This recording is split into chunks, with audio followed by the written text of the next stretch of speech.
ونعوذ بالله من شرور أنفسنا ومن سيئات أعمالنا من يهده الله فلا مضل له ومن يضلله فلا هادي له ونشهد أن لا إله إلا الله وحده لا شريك له ونشهد أن سيدنا وحبيبنا وشفيعنا وسندنا ورحمتنا ومولانا محمدا عبده ورسوله أما بعد فأعوذ بالله من الشيطان الرجيم بسم الله الرحمن الرحيم يا أيها الذين آمنوا اتقوا الله وكونوا مع الصادقين. رب العالمین پر آیت کریمی پر اخیری او ٹکی کے کونوا مع الصادقین دا مسلمانانو خصوصا دا نوجوان طبقے دا اصلاح یو نسخه خی کہ دا نوجوان طبقے او کشر کل بالخصوص او دا عام مسلمانانو بالعموم اصلاح با پس طریقہ کی گی دی با دا گناہ نا پس طریقہ بچ کے گی دی با اللہ والا او دا اللہ دا رسول تابعدار سنگ جوڑے گی نو اللہ دا غی متعلق فرمائے کونوا مع الصادقین من بے خود تقوی دا اتقوا اللہ تقوی خو یو ډیر لوی مفہوم لري دا اللہ نو ویریږي په خپل زړه کې وکونوا مع الصادقین خپل ماحول دا نیکانو سره برابر کې د اصلاح بهترین طریقہ ماحول جوړول دي که انسان په ښه ماحول کې پاتې شو ښه برادری کې په ښه دوستانه ماحول کې دی په خپله ټیک کېږي او که یو انسان په خراب برادری کې وي په خراب ماحول کې وي ګندو خلکو سره تعلقات دي نو د ده باندې د محنت ضرورت نشته په خپله خرابېږي دا قانون دی بس ماحول اثر لري مولانا رشید احمد گنگوہی رحمت اللہ علیہ دیر لوی عالم تیر شوی دی زمونږ د دارالعلوم دیوبند په دی اکابر علماء کې دیر لوی عالم دیر جید او دیر محقق عالم او د نقلی علوم سره سره د عقلی علوم د تریر به مهارت حاصل دی بخاری شریف باندې ردی او تقریر چالی چاپ کړی دی لیکلی دی لامع الدراری ورته وایي اذا ما په خیال عام طالبان خو څه کوي چې ډېر مولیان به هم پرې نه پوهېږي د جوړې نقطې یې لیکلې دي یا کوکب الدري په یو حاشیه د لیکلی شوې ده بل چا لیکلی ده په ترمذي شریف نو خدای پاک دله یو ډېر عمیق او جوړ علم ورکړی و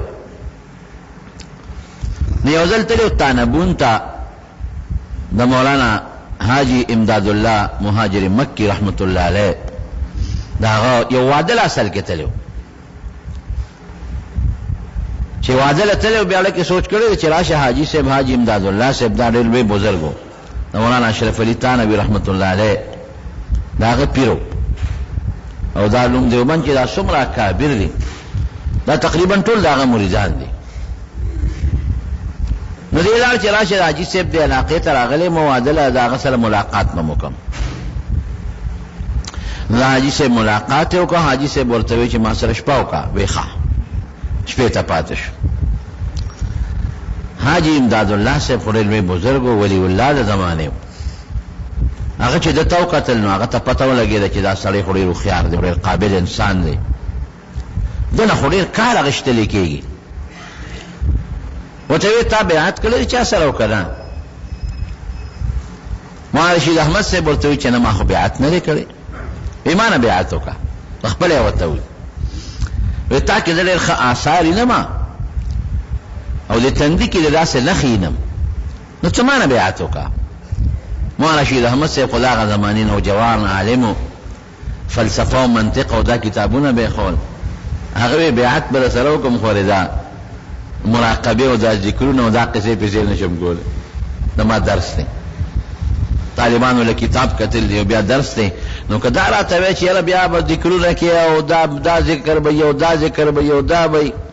او تسبیح به ټولو اړو او دا شغل به کې او دا به کې ګورې دې قصو کې دی نه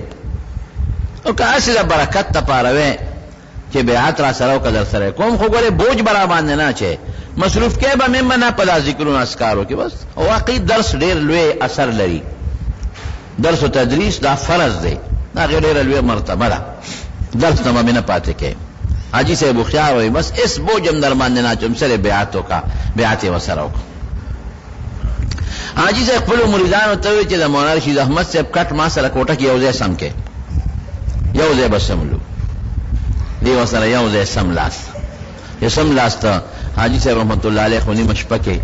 اخره حصه کې پاسې تهجد ولا او داسې وکړ ودرېد مولانا رشید احمد صاحب لکه سوچ کوي چې خدای کو دقسې زو دیم او علم رولم خوب هم نه راځي هم را باندې پیښ شو نو لږه بده ده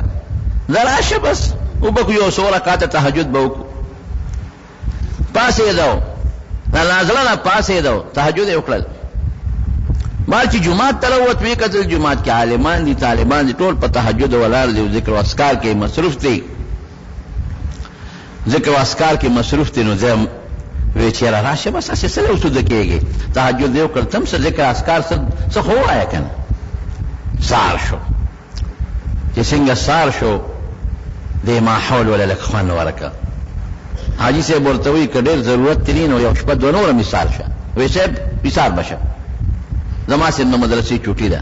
2 ورځې نور هم تېرې کړې چې 2 ورځې تېرې کړې نو حاجي صاحب سره کېناسته وی صاحب ما ته څه ذکر و اذکار څه وښایه ماحول پې سر وکړه وی نه نه تا ته خو ما ویلو چې په تا بوج نه اچو د خپلې وعدې پابند دی بس صرف دا بیعت هم ستا لپاره پاره کافي دی بس خپل درس و تدریس کا هغه اهم شی دی بوج در باندې نه اچوم وی نه صاحب بوج را واچوه بوج را واچوه نو د یوې شپې نه 3 شپې شوې او د 3 شپو نه 40 ورځې غونډه چې لیل حاجي صاحب سره په خانقاه کې تېره کړه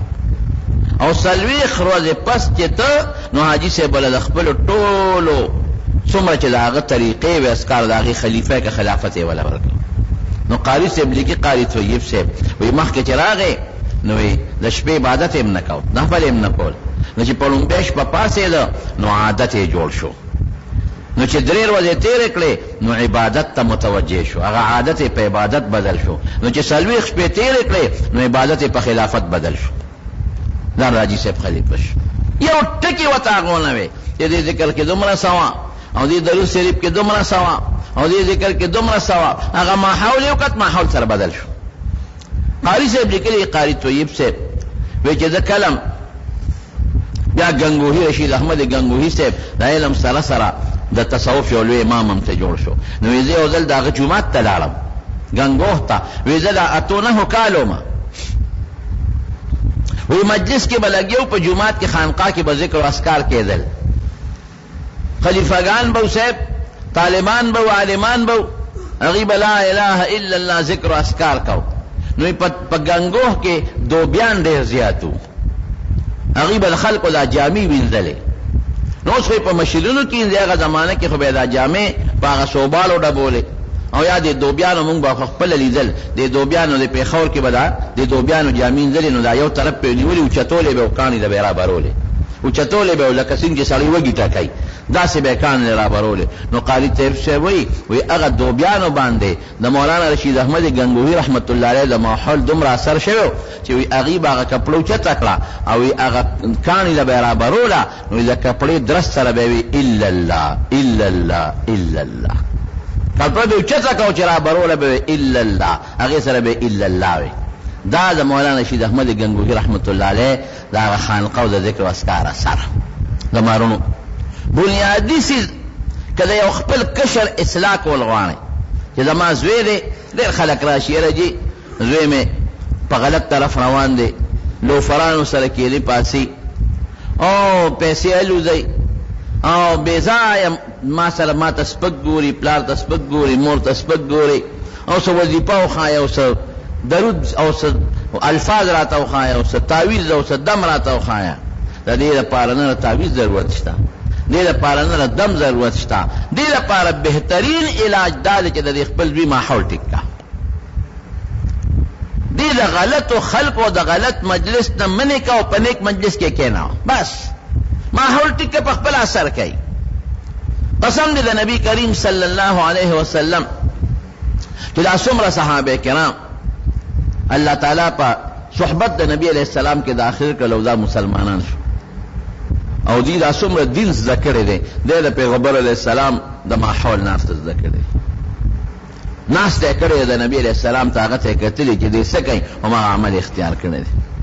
تاسو احادیث وګورئ ګوره نو د نبی علیہ السلام اقوال چې نبی هم دا فرمایل دا کم دي، افعال زیات دي، او صحابه وایي نبی علیہ السلام به دا چل کاو، رأيت رسول الله صلى الله عليه وسلم يفعل كذا، ما وتوقت دا کار کولو ما مغه کار شروع. نبی علیہ السلام ویلي چې دا عمل کولو ما دا عمل شروع. نبی علیہ السلام ویلي چې دا کار نه کوم ما دا غي نه ځانو سات. او زمونږ د تابعین ډېر روایت په دقه فعلی روایت یا تقریری چې ما صحابه ولیدل هغه دا کارونه کول نو موږ مرسره کار شروع. ما حول یوجی ما اثر لري. نبی کریم صلی الله علیه وسلم چې کله مکه فتح کړه، د مکې د فتح بیا نبی علیہ السلام لا حنین ته، طائف او حنین دغه جهادونه شو. د حنین نه چې کله واپس راته نو د مکې مکرمه په ګاوان کې یو ځای کې نبی علیہ السلام دمه وکړه، هغه به د اسونو او د وخانو سورلې یو شال مزل بګرانو دمه وکړه. د مانځه وخت راغی، یو صحابي ته بلال رضی الله عنه ته نبی علیہ السلام می بانګ وای چې موږ دلته منځ کو خیمه خخې کړې هغه بانګ وي. د دې کلی ماشومان دا کلم لا مسلمان شوی نه دی، د دې کلی ماشومان دی واړه هغه کې دا بانګ اورید، هغه ته یو ناشنا شیخ کار شو دا کاکا څه کوي چې دا چغې وای پړم بي دې بانګ اورید، هغه ګونو کې ګوتې منډلې دې کله یو خوا ګوره کله بل خوا، دا بابا څه کوي دا کاکا چې دا چغې وباسي. نو ماشومان پیخې شروع کړې، والا خدا څه پیخې کې. حضور پاک په خیال شو چې دا ماشومان خو زماره د مؤذن بانګي پیخې کوي. صحابو ته ورمنډه کې دا ماشومان رونی سي خوش طبيع وسره کول چې صحابه منډه کړې ټول واړه ته تختیدل. یو ماشوم ابو محذوره هغه پکې رونی و تراوین و نبی علیہ السلام له راوسته چې پیغمبر علیہ السلام سره ودرید. دا ابو محذوره وی د اسلام نه نفرت، ما خپل دین خوخو او ما دې بانک پورې مونږ ټوکې کولې چې دا څنګه دوی چغې وای. وی چې نبی علیہ السلام ته مخامخ ودرېدم غیر چا پیرا صحابه ته تودي وی ما ته وایي بچي دا پیخې چې د سنکول شابه بیا وایي. د صحابو د زمانه د خلکو حافظه لري مضبوطه، یو شی چې به یو ځل وورین ابو ورته بیا یاد ویریده بته نه شابه وایي. وی ما وی الله اکبر الله اکبر الله اکبر الله اکبر ای پسینه را لاس کې خو چې ور پسې وایا وی مې چې اشهد ان لا اله الا الله اشهد ان لا اله الا الله اشهد ان محمد رسول الله اشهد ان محمد رسول الله. وی راته چې بچی دا بیا وایا دا اشهد ولا الفاظ شهادتين دا یو ځل بیا وایا او پوچت आवाज وایا. وی یاره دم نو وی پوچت आवाज میں ہوئے اشهد ان لا اله الا الله اشهد ان لا اله الا الله اشهد ان محمد رسول الله اشهد ان محمد رسول الله. وی به چې زمخ کی وایا ما حي على الصلاه حي على الفلاح الله اکبر او بان خلاص کو. وی قسم دې چې ما د نبی علیہ السلام مبارک د لاس په دې سیله د پاسه ایمان کې خو او دا اشهد را باندې دوباره وی اسلام می پاړه کې ورننه و چې د صحابو د ما حال ته مې وکړه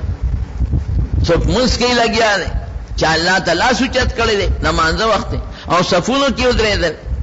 او خشتخ کول شکلونه دي او یو بل سلامینه دا یو بل سره یو ځای ناشتي. وی چې دې ما حال ته مې وکړل وی مې چې د الله رسول ماته اسلام او خایزم ستا په دین کې داخليږم خدای مسلمان. نو حضور پاک ولا بیا یو لوی نام ورکړ وی عزت مې د مکه مکرمه مؤذن مقرر کړ ځکه مکه مکرمه لدی نه مخکې فتح شوی و او لومبه بانک د فتح نه پس به حضرت بلال صاحب ویلو ویزا ته مې د مکې مؤذن کړې خو چې دا کم بانک په وجه ته مسلمان شوې نو ته به په مکه کې هم دقسې بانک وې زمونږ د عالمانو او طالبانو ته د ترجیع اذان وې ته به دا زمونږ والا بانک نه هم دقسې وایه دا اشهد ان لا اله الا الله دا څلور الکلمې دا لاول رو وایه او بیا په زوره وایه رو چې دا څومره کافر تاسو وینئ چې دا د اسلام په دایره کې داخل شوي دي دا ټول د نبی علیه السلام د هغې ماحول نه متاثر شوي دي بعضې د جاسوسۍ په بنیاد راغلي دي یو کافر راغی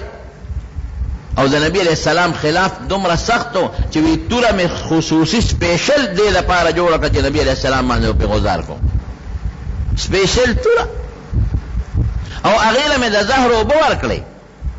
چې که چېرته د مرګ نه بچ شو او زخمی شو نو چې هم بچ پاتې نشي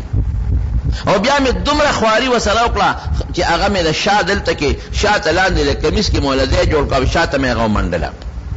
چې زما لاس کې چاته پته ونه لګي چې د سره توره شته که ورسره نشته او څادر مې ځان نه تاو کړو او چې رالم څنګه نبي علیه السلام را باندې پوه شو دلته راشو او مخامخ کېناستم او څنګه حضور پاک ته مې وکتل او د صحابو ماحول ته مې وکتل بس وی پاک قټک مې نبی علیه السلام ته وی چې صاحب کلمه راته ښایه وی توره خو دې هم شاته منډلې ده توره خو دې هم شاته منډلې ده رانږدې شه وی ورنږدې شم کلمه شهادت مې وی خدای مسلمان لوی فهرست د صحابه کرامو زه برته یو څه شمېرم لوی فهرست د صحابه کرامو چې دا د نبی علیه السلام په صحبت کې داخل شو او د حضور پاک او د صحابه ماحول ته وکتل خدای پاک د هغې نه کوم استی جوړه کړي نن د هغې مثال نشي پیش کولی د حضور پاک خو ډېرې معجزې دي ګوتو مبارکو نه وبېرې دا یو معجزه ده یو ځای کې ضرورت د اوبو راغې اوبه نه وې نبی علیه السلام مبارک صحابو ته ویې لږې شانتې اوبه پیدا کړي هغې کاسه کې لږې اوبه پیدا کړئ هغې پکې د خپلې ګوتې مبارکې کېښودلې اوبه په خوټ کېدو شوې او چې څومره صحابه و هغې هم څکلې څاروی هم وڅکلې مشکونه هم ترې ډک کړل معجزه شوه یو ځای کې د اودسماتي ضرورت راغی د پنۍ سے انتظام نو میدان و کلا ادرې دقسې او مخامخ یو صحابي وی مخامخ یو اونه وه ګوره لرې او بل طرف ته یو اونه وه یوې ته یې اشاره وکړه بلې ته یې اشاره وکړه یو اونم په ځمکه سیریکۍ شلی او نبی علیه السلام لراله او بل هم ځمکه شلی او حضور پاک لراله او د دواړو اونو څانګې ټیټې شوې ځمکې ته جوختې شوې او پیغمبر علیه السلام ته پرده جوړه کړه او داسې مات کړو چې او داسې مات کړو یوې ته یې اشاره وکړو بلې ته یو خپل ځای له لاړه او بله خپلې ځای نه جاءت لدعوته الاشجار ساجدة تمشي الیه على ساق بلا قدم بلا معجزه ده د خوراک معجزې دي حضرت جابر رضی الله عنه نبی علیہ السلام نه مې ډوډۍ وکړه لږه شان ډوډۍ او په هغې باندې بلا 1500 صحابه راغلل په خدای پاک ماړه کړل ډېرې معجزې دي د حضور پاک یوه نه ده یو صحابي وي نبی علیہ السلام نه مې ډوډۍ وکړه یو چیرې مې ولا حلال کړه وی چې هغه غوښه یې وخوړله هډوکي په ځمکه وغورځول وی د هډوکي راغونډ کړه وی هغه هډوکي مې ولا راغونډ کړل مخې ته مې ولا کېښودل وی په هغې یې لاس مبارک کېښود واپس ته چیرې جوړ شو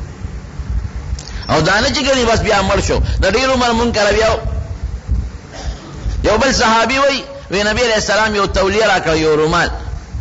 هغې په مخ مبارک وچ کړی وی مال یې را کړ وی قسم دی چې خیرن به شو تنور کې به مې واچم نو پاک به شو ما په اوبو چته نه دي لري تنور کې به مې واچو او بار به مې راوس پاک به شو دا د حضور پاک معجزې دي نو کانو د نبی علیہ السلام په لاس کې تسبیحات ویلي یو صحابي وی نبی علیہ السلام سره لاس کې کانو وی سبحان الله سبحان الله سبحان الله بیا حضرت ابو بکر لور کړل دا هغه لاس کې ملګیا دی سبحان الله سبحان الله سبحان الله بیا حضرت عمر فاروق لور کړل دا هغه لاس کې سبحان الله سبحان الله سبحان الله بیا حضرت عثمان لور کړل دا هغه لاس کې بیا تسبیحات بند کړل دا د حضور پاک معجزې دي لیکن زمارونو دا ټولې معجزې یو طرف ته کا چې دا څومره معجزې دي د پیغمبر علیه السلام د ټولو نه غټه معجزه دا ده چې دا هر صحابي د حضور پاک مستقله معجزه ده کاڼي نرمېدل اسان دي کاڼي د چونې په بټۍ کې واچي نو اوبه وشي ایره ایره شي اوسپنه نرمول اسان دي، اوسپنه چې څومره هم سخت دی نو بټۍ کې واچوه د اور نو بیا تاوهه نه تاوهه. سره زر نرمولی شي، سپین نرمولی شي، غر ټوکړې کولی شي، خو انسان چې خراب شي هغه سمول اسان کار نه دی، ګران کار. یو انسان چې خراب شي، قسم دې مور او پلار ورته نصیحت کوي، علما ورته نصیحت کوي، دم درود پسې ګرځي نه سبېږي. او د نبی علیہ السلام صحابه کرام تاسو ګورئ د جاهلیت زمانه کې دا کم خلک او چې د حضور پاک ماحول لرالل او نبی علیہ السلام سره ناسته وکړه، کوم اسټیټ جوړ شي؟ حضرت عمر فاروق رضی اللہ عنہ، حضرت ابوبکر صدیق رضی اللہ عنہ، حضرت عثمان رضی اللہ عنہ. دا د حضور پاک د ماحول اثر. ماحول ډېر لوی سر لري ورو. نو د بچو د اصلاح لپاره او د کشر کول د اصلاح لپاره ماحول ټیک کې. وظیفه وښایه چې زه ویم په وظیفو نه ټیک کېږي. په ګنده ماحول کې دې ساتلې دې په وظیفو یې نشي پاکول. تعویذ وکړه چې زما دا بچی ټیک شي، په تعویذونو هم نشي ټیک کولی. بهترین شی دا دی چې خپل کشر کل بچی د خپل لاس نه مه وباسه، تر څو چې ستا په لاس کې او ستا په اختیار کې. نو نیکانو سره کښېنه، عالمانو سره کښېنه، دیندارو سره کښېنه، په دې به ماحول ټیکي. او که د وخت نه دې په بچي پړی وروغورځاو او ګنده ماحول سره هغه عادتونه وه، والله کې بیا سم کې بیا نشي سمولی. بیا به ټول عمر ګنده موبایل ګوري او په هغې کې به غلط تصویرونه ګوري او په هغې کې بربند فلمونه ګوري او په هغې کې به د ښځو تصویرونه ګوري. ماحول خراب دی، ماحول ګنده ماحول کې ورننوتلی. او نن سبا خو انټرنیټ او موبایل د لوفرۍ دپاره او د فحاشۍ دپاره د دې نه خطرناک او خطرناک اور د دې نه بل نشته. موبایل او انټرنیټ دا خطرناک اور دی. دی اور چې څوک والی دی هغه رغېږي نه. لګیا دي میموري کارت خلک ډکوي او فلمونه پکې اچوي، ټول کشر کول په تبېخته دی. لګیا دي میموري کارت وړي او د ګانې او سندرې او فلمونه او ډرامې او بربنډتوب د دې نه هلکان هم ډکوي او جینکۍ هم ډکوي او انټرنیټ باندې لګیا دي او فلمونه پې ګوري او ډرامې پې ګوري. دا ولې؟ ماحول خراب دی، ماحول ګنده دی. دا بچی ستا د لاس نه ووته، دا خراب شو. خدای لپاره دا خپل بچی د خپل لاس لاندې وساته. ماشوم د ده مثال د کلالۍ خټې دی. د نه که جام جوړی جام ته جوړېږي، د ده نه که ته کټوی جوړی کټوی ته جوړېږي، د ده نه که پیالی جوړی پیالی ته جوړېږي، نه نه چې څه جوړی جوړېږي ته. دا ماشومان ستاسو ذخیره ده. رونو ګورئ دا ذخیره بار آوره کې د دې نه یو باغ جوړ کړئ چې دا بچې ستا په ژوند هم ستا پخه راشي او ستا د مرګ نه پس هم ستا پخه راشي. زمونږ نه بچي لاړل برباد شو، ټول ورځ په موبایل او په نیټونو باندې تصویرونه دي ګنده او فلمونه دي او په غلط ماحول کې ناست دي. پلار یې غریب یې وله ګټي او دی دوستانو یارانو سره مري ته ټاباد ته او پېښور ته او په نخرو ګرځي او پیسه والو ته. لمونځ شته او نه اودس شته. لو پران شو بچي، ماحول خراب. خدای پاک چې د انسان د اصلاح لپاره کوم شی استعمالوي فرمایي کونو مع الصادقین، تاسو ماحول ټیک کړئ. نیکانو خلقو رښتونو خلقو سره خپل ماحول جوړ کړئ. نیکانو سره کښېنئ، صالحینو سره کښېنئ، عالمانو سره، طالبانو سره، نیکانو سره مجلس جوړ کړئ، په خپله به ټیک ټاک شي. زه درته خپل یو دوه مثاله ښیم. یو کس په ما سره ټلیفون باندې رابطه کوله د اسټرالیا نه. ما سره رابطه کوله، ما ته ما څه پېژنې؟ وایي ستا تقریرونه اورم او مې تقریرونه کم ځای پیدا کړي. پاکستان نه م راغواړم او په نیټ باندې ستا ما ته پته نشته، د نه نیټ پېژنم او نه راته نیټ پتې لګي. دا چا ورکړی به په انټرنیټ ستا تصویرونه دي، دا هغه دي، دا تقریرونه دي، هغه اورم. نو سړی ښه سړی و، د مسلو تپوسونه بیانانه کړو. یو ځل یې ما ته په ټلیفون وویل چېره مولانا صاحب زما د لمانځه به څه کېږي؟ مې ولې؟ وایي زه خو 15 واړه لمونځونه ماسخوتن په یو ځل کوم او په خپل ځای کې کوم ځان له. مې ولې؟ په وخت ولې لمونځ نه کې؟ او دا 15 واړه لمونځونه ته په جومات کې ولې نه کې؟ وایي صاحب دلته جوماتونه ډېر لرې دي، جومات نشته، کم دی او کم. او انجینیر یم، نو زه خو خپل ډیوټۍ لځم، ډیوټۍ کې خو زه ما له د مونځ چوټي را کوي ماسپښین، نه د مازدیګر چوټي را کوي، نه د ماښام او نه د ماسخوتن، او نه د جمع انتظام شته چې جمع وکړم. نو مزه چې ډیوټي نه فارغ شم اور ټایم ولګم او واپس خپل کور ته راشم نو 15 واړه منځونه بیا ځان لکوم. مې څو کال دی شو دا یو کال دوه درې کېږي مې څو کال دی شو ما ته یره ما خو تقریبا لس کال شو مې لا لس کال دغه جون دی ویاو او بلکې راته وی چې روزه دلته کې 6 غنټې 21 غنټې 22 غنټې روزه ما دا خو تازان غرق او تباک همیشه منس قصدن قضا کول خو ډېر لوی جرم او ګناه ده. که په غلطۍ درنه منس قضا شو بیا دې وکړه په غلطۍ نو هم ګناه کبیره ده توبه وباسئ الله به دې معاف کوي. خو قصدن دا منس به ماښام کوم ماسخوتن به کوم دا خو ډېر لوی جرم دی. نو یو خدا جرم کوي چې قصدن منځونه په وخت نه کوي دا خو تا دومره کبیرې ګناه وګټلې چې د حد نه وتی. نمبر 1 دویم دا دی چې جمع ده نه پاتې ده نو ځان لمونځ یو په یو دی چې جمع سره کې یو په 20 دی دا دې څومره تاوان وکړو. نو ما چې زه دلته څوک هم دلته جوماتونه ډېر لرې چې د جمعې مانځل هم نشم ته یا د اختر لنه ماحول ما وی دا مهرباني وکړه چې دا نوکري دې پرېږده راځه خپل وطن ته دا څه کې پې ډېره بده ولګېده چې زما خو ډېره غټه تنخواه ده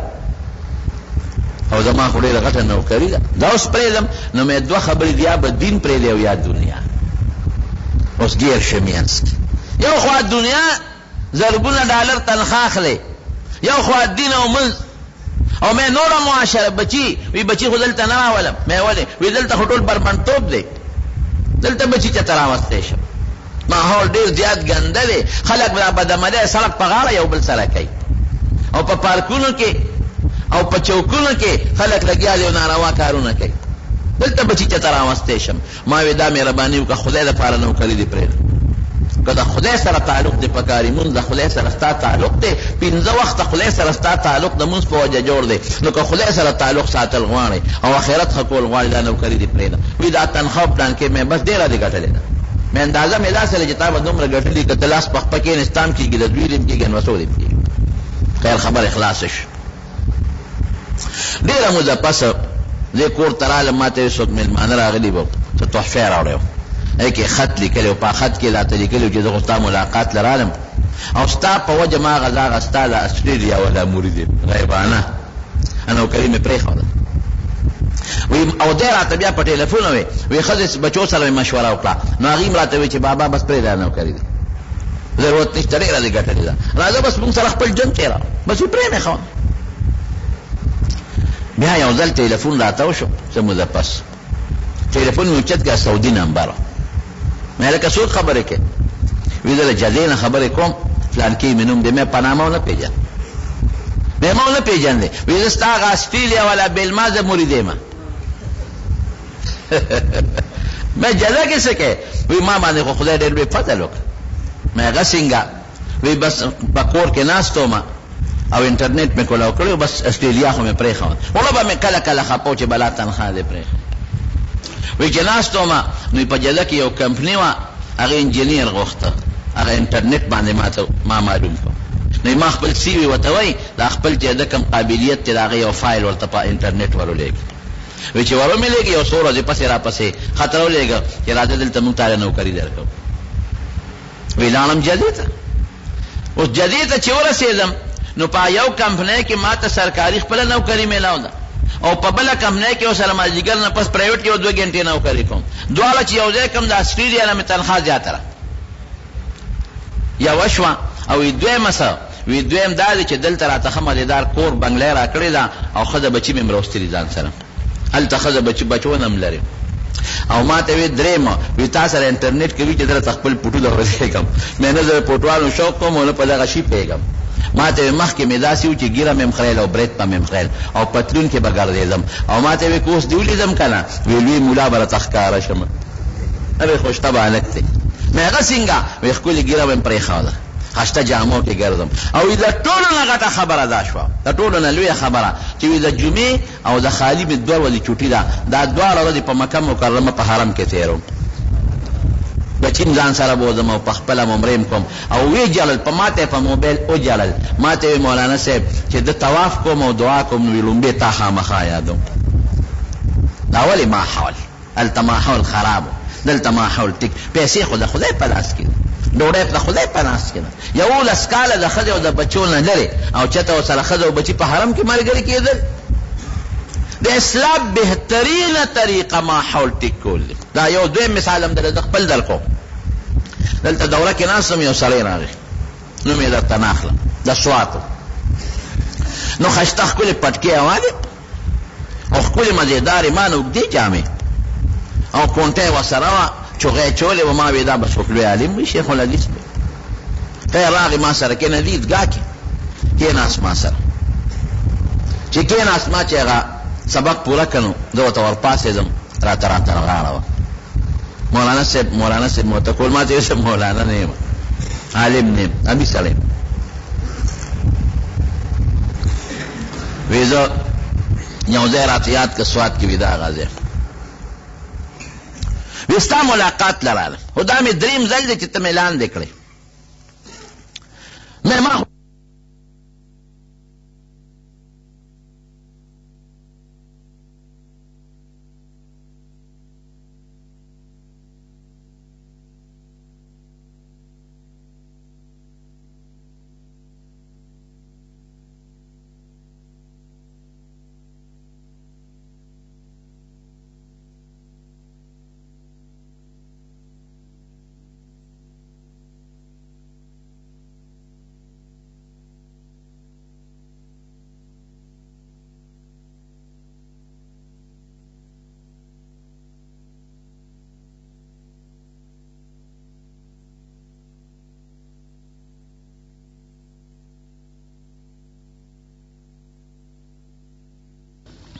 وی یو ځل ګاډي کې ناست وم نو زما یو دوست مال یو کیسټ راکړه چې دا کیسټ واوره وی ما کیسټ راواخیست ګاډي کې مې ورکوي ما څه شی دی وی چې دا یو مولانا دی د هغه تقریر دی وی ما کیسټ اخوا ورغورځاو چې مړه که څه د موسیقۍ کیسټ یې هغه را میدان ته ګیره به مې خریله بریت به مې خریل پتلون کې به ګرځېدم او ټي وي کې مې کار کوم وی هغه ما ته وی چې مړه ټول مازغرې د ګن نه ډک دي ظالمه چې ته د خدای او رسول خبرې خو هم به وره که نه دا وی ما کیسټ ورته وغورځاو چې که ښه موسیقي دی چې ته پیدا کړې راکړه وی چې هغه له ما نه کوزېده وی ما وی چې ملګري مې خفه نه شي مې چې هلکه راکړه دا کیسټ زه وبرم وی نه اوس یې نه درکوم وی خیر ما ته په زور هغه کیسټ راواغېست دې لپاره نه چې ملګري دې خفه نه شي او د هغه مخکې مې په هغه ګاډي کې په ټیپ کې ورکړه دې خو کوشم وی چې کیسټ مې واورېد را باندې اثر وکړو وی بیا مې واورېد 2-3 ځله وی هغه چې را سره بل ورځ میلاو شو مې چې هلکه دا کیسټ د چا دی او د نورې کیسټ یې په کار دی وی نورې م راکړې ام مې واورېدې وی هغې را باندې ډېر زیات اثر وکړه ما ته یې هغه ستا کیسټ وي بیا ما نه خو یېرځي خو ما ته تا نه مې په ټېلیفون تپوس وکړو یاره زه خو دغسې ستا له دې کیسټو نه متاثر شوم او زما خو بس د دې سید نه نفرت دی یو خو مې بینک کې نوکري ده د سود معاملې دي او بل دا دی چې ټي وي سټیشن کې په ډرامو او په دې څیزونو کې مې کار کړی دی کوم زه بس وکړم نو ما نه یېرو هغه راته رایاد کړ وي تا راته وي چې نوکري دې م پرېږده د سود نوکري توبه ته وباسه او دا ډرامې او ما ته وي د 15 منټو به موږ له په زرګونو روپۍ راکول یو ګنټه چې به موږ په ټي وي کې کار وکړو لکونه روپۍ به راکول ډېر عزت او قدر به بس وي ستا په وینا مې هغه څه پرېښودل نوکري مې م پرېښودل لاړم وی یو ځل مې تا ته په ټېلیفون چې مولانا صاحب زه څوکم علم شروع وکړم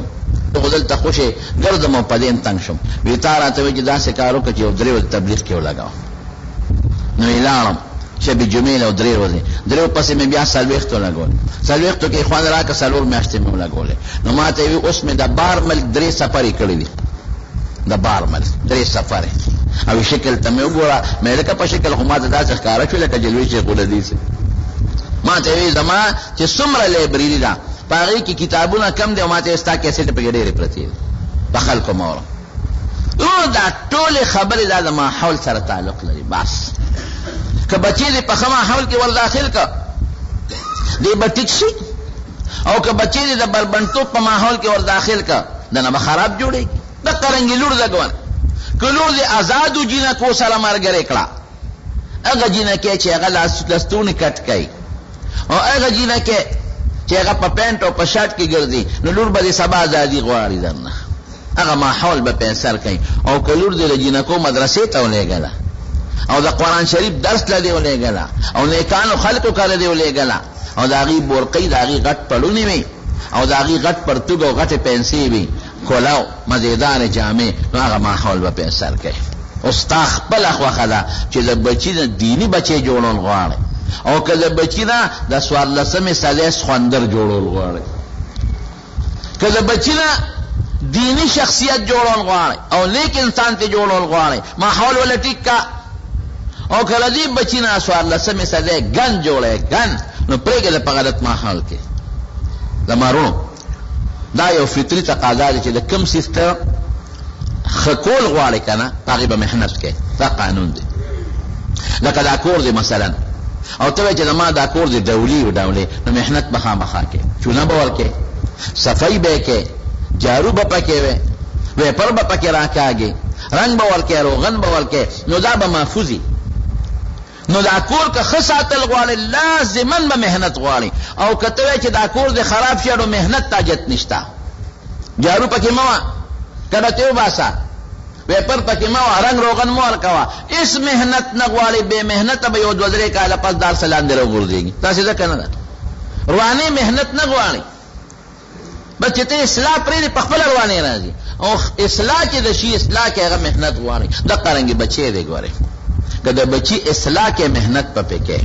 خو مجلس او خو ماحول بوله جوړه او کته وای چې نه اصلاح نکوم نو اس کالج او یونیورسيټي ته جتیش ته ګنده ماحول کې وردن نه که بخپل وتبه برباد شي نو قرآن شریف کې رب العالمین فرمایي کونو مع الصادقین د بچو او خپل اصلاح کې مجلس خشته کې ماحول جوړ کې او نبی کریم صلی الله علیه وسلم فرمایي كلكم راع وكلكم مسؤول عن رعيته هر سړی شپون کې دی په خوا به شپون کې د خلکو دا غویان او د میخي ورکول هغه به سارول او ماخام بیرته کرا واپس دا ګورچان بو زمون په دې وطن کې ګورچان بو د خلکو دا غوا او دا ګډ چيلې به بوتله مازیګر براتله نو کله چې غوا ته یا ګډ چيلې ته نقصان ورسید ګورچینه به تاسو کو شپون کې به تاسو کو ګډ زما څه شو چيلې څه شو تاول خیال نه ساتلې د قرانګي حضور پاک فرمایي اسلام مثال د شپون کې قیامت پر ورځ د بچو ستانه تاسو کېږي د بچو اصلاح کړي دا کنه نه کړي بچو له خما ماحول جوړ کړي دا که ماحول ولا نه جوړ کړي که اصلاح دی ولا خپل ماحول دی ولا جوړ کړ او ښه اخلاق وسره چلے دا بچي ستاده لپاره ډېر لوی مرغله نه او که ماحول دی ولا خراب جوړ کړ او اصلاح دی ولا پرې خوندله نو دا بچي بستاده لپاره د دنیا هم دشمن او د آخرت هم دشمن صحابه کرام په دې دریاب را پورې وته سین ترال به سین تا تاسو به د سکول په کتابونو کې کتلی د محمد بن قاسم واقعا محمد ابن قاسم د سین ترال صحابه نو چې د سین خلکو به صحابو ته قتل مسلمانې دلبا د سین بیا پنجاب ترال او د پنجاب په لار هندستان ته لاړل قسم دې اوس موږ صبره مهنت کوو په خلکو له مسلمانېږي مهنت په کوسو له مسلمانېږي مولانا عبید الله سیندی رحمت الله علیه تلو د روس هغه مشر ستالین لا چې انقلاب راوسته ستالین هغه لا او مولانا سے مولانا عبید الله سیندی رحمت الله علیه هغه ورته خپل دلایل ارسه پیش کړ چې اخو دهریانو خدای نه منه د مسلمان شه او زمونږ اسلام دا نظام دی دا نظام مطالعه کا دا وګوره او په خپل روس کې دا نظام متعارف کا هغه دهریت متعارف کا دا دهریت ټیک نه دی ګورې د سبب رضین استا قوم تنګي دا اسلام والا سیستم دا په خپل وطن کې نافذ کو جاری کا هغه مولانا سے مال مقرره کدا ز ګورم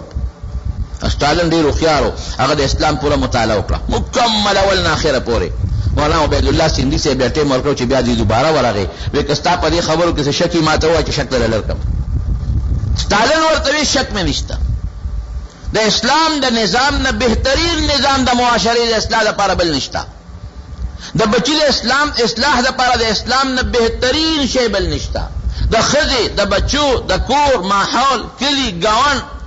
او د قانون د اسلام نه بهترین بل نشته بالکل نوې کستا سے شک مولانا سے بھی خوشاله شم چې سړی به مسلمان شي او په روس کې به اسلامي نظام اعلان وکړي وي ماته چې اس شک منشته بهترین نظام دی خو مولانا سے یو تاسو نه کو وایا دا نظام ته ماته عملی چرته خول شي یو نمونه راته خو چې وته ګورم هغه څه وکم او دا کوم نظام چې دا کوم تا ماته پیش کړی دی دا په مسلمانانو کې ماته عملی خوذل شي یو زر 2000 کسان په دې سید ماته ته خودل شي چې دا دغه سشتاو دې زمانہ کې دغه نظام یو ملک راته وخایا او دغه افراد راته لګ مخامخ وخایا، نو بالکل در سره مرغه کېږم. مولانا صاحب وی چې ما نظر وکټوله دنیا کې په دې نظام کې څوک نه ښکارېدل، نه مې شو خولې وته. یو د صحابه جماعت په دې نظام برابر وو. نن موږ مهنت کوو، کوشش کوو خلک د اسلام نه تختی، هغه چې به صحابه ته قتل اسلام ته براتل هغه ماحول ټیکو.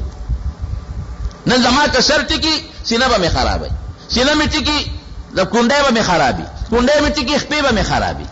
کہ معاملات مٹی کی عبادات کے بے میں فرق ہے کہ عبادات مٹی کی معاملات بے میں خرابی. مول بکم روجی بنسم ذکر واسکار بکم گیرہ بمی پٹکی بمی التب سود کو معاملات خراب، التب گندا نظام نہ منڈے وا، التب موبائل گورم، التب پلٹ گناہوں نہ گورم. معاملات بے مٹی کی، کاروبار بے میرے مزیدار اور خشتے عبادات کو میں نقصان نہیں. دیر خلق وہی کہنا شکل تم میں گورا مڑا عمل تم گورا، نہ شکل عمل سره تعلق لري، دا خطا خبره. عمل به ډیر مزیداری خشته کې شکل به خرابي.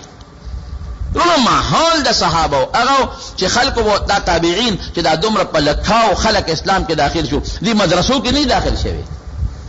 دې ته دعوت او تبلیغ دومره ډیر نه شوی، دې په سکولونو کالجونو کې نه داخل شوی، دې به صحابه ماحول تو قتل. بس صحابي به څنګه هغه به جوړېده، صحابه و د نبی علیہ السلام ماحول ته قتل، بس هغه سم مسلمانې ده او جاندار خو څه کې بے جان اثر کوي، بے جان. دا غي مثال هم درکم، د کافرو ګولې د کافرو اسپینا صندوق کې واچو یو غنټه یا 2 غنټه، بیا تا جامو ته ګوره د کافرو د ګولې خوشبو به کوي که بنه کوي، ګوره بے جان شی له سره یو ګلاب راوالو جیب کې واچو د ګلاب پان یو سو، او بیا تا جیب اوسنده جیب نه بلغه خوشبو دي کې بنه دي. یا په جمعات کې دلته کې په خوا به خلکو غیاګانې چولې بروازي او لوخي به چولې، جمعات کې دی لوخي او دی بروازي چې به واچول، آیا دی بروازي او لوخي به بیا چا ساروخ پوت اچول؟ نه. بیران ته به غردول؟ نه. جمعات به پاکو هغه به ورل او بو کې به غردول. ولې دی بروازي جمعات کې وخت تیر کړی دی؟ یا کوم رومال چې تا د قرآن شریف نه تو کړی دی، د قرآن شریف کڅوړه دا خو د بازار ټوکړه د 50 روپے کېږي، په دې چا فوزه سون کړی دا؟ نه. په دې ولسمات ته چولې شي؟ نه. ولې نشي چولې؟ ماحول قرآن سره پاتې دی، جون دې د قرآن سره پاتې دی، ټوکړه د وسلې په کړی دی. دی برولې دی پول جمعات کې وخت تیر کا، ماحول د جمعات سره جوړ دی، لکه په دې خو څه پوله پاکه کی نشي پاکولې. نو چې بیجان شي دا یو خزه سره داغه ماحول پاتې شي او داغه وخت تیر شي، داغه خلک احترام کوي، قدر کوي. نو چې انسان د انسانانو نیکانو سره پاتې شي، خدای به قدر نه کوي. بهترین شی د ماحول جوړول. کشر کول چې څومره ستاسو دې ګورې دنه روان دي، ټول بربنټوب پسې روان دي، ټول مازیګر او ماښام صدر ته اسلام آباد ته یو خو بل خو بربنټوب پسې منډې وای، ټول په موبایلو کې نښتي دي، ټول په انټرنیټ نښتي دي، ټول په بربنډو فلمونو نښتي دي. خدای لپاره د دې بچو اصلاح وکړي، څه کوي؟ په کوم طرف روان دي؟ دا راولې نیکانو سره کېنئ، علماو سره کېنئ، دعوت لارې سره مخامخ کړئ. دینه کار والے چې دا بچی ستا ذخیره ده چې دا صالحان او نیکان جوړ شي، دنیا کې مستاره فائدې، آخرت کې مستاره فائدې. او کدا صرف په پړې ورواچو چې زمړه بس بل کار بکای، نه پدې نه خلاصيږي. خدای په قیامت کې تا نه تاسو کوي چې ستا وس کې دا ولې بچي غلط طرف ته بوته، او دنیا کې مستاره لپاره ته ذریعہ ده. نو بهترین شی د اصلاح لپاره دا ماحول دی. نبی کریم صلی الله علیه وسلم مثال ورکړي، وی دا د خما حول مثال هغه د اتاری دی. یو سړی اتر پر سره کېناس، یا به اتر والی، یا به هغه ول اصل هم په غوږ کې کېږي، او که اسم نه یو غنټه نیمه غنټه خو د خوشبوې مجلس کې تیر کړل کنه. دا رنګ یو عالم سره کېناسته، یا به ته مسلې ته پوښتنه کی، هغه برته مسله بیان کی، او کلین یو غنټه خو د مجلس کې کېناسته کې تیر کړل کنه. او د غلط ماحول مثال داسې لکه د اور بټایله چې ورل، یا خو به یو سکار راشي جامع بدله ټولی کی او به سوځي، او کدا سینی نو غنټه نیمه خو د بدبوې مجلس کې تیر کړل. نو غلط ماحول بیا در باندې اثر وکي، کني غنټه خو د غلط ماحول کې تیر کړل. نو چې کوم مجلس کې د خدای د رسول خلاف خبرې کوي، د شریعت خلاف خبرې کوي، د بيدینه خبرې کوي، د بربنټوب خبرې کوي، غیبتونه پکې کوي، چغلي پکې کوي، دا غلط ماحول دی. مدې مجلس کې خپل کې نه موته بچی پرېدا. چې کوم ماحول کې د الله د ذکر خبرې کوي، درود شریف، سبحان الله، تسبیحات ویل کېږي، د دین خبرې پکې کیږي، د پیغمبر او د خدای خبرې پکې کیږي، د شریعت خبرې پکې کیږي. دا ښه مجلس دی، په خپلم پکې کېنو، بچیم پکې کېنو. الله یې موږ له ښه ماحول راکړي. رب العالمین د فتنو آفات او بلیاتو نه پامن کې وساتي. رب ذوالجلال دعا او جهان او خیر نصیب کړي او د دعا او جهان د شرونو د فتنو آفتونو نه پام او امان کې وساتي. پروردگار زمون ماحول ټیک کې، ماحول هم شریک کې. خدای بچین د لو فروز د جن نو ساتي او مال او بچ کې شرکول چې څومره دي، خدای نه کېته او دینداري ته متوجه کې. خدای که څوک مریضان دي ته ول شفا ورکړي، که څوک قرضدارانی قرضونه اخلاص کې، او خدای د دنیا او د آخرت د فتنو آفتونو نه پامن کې وساتي. اخر وکم بخلی کلمه نصیب کړي. لا اله الا الله محمد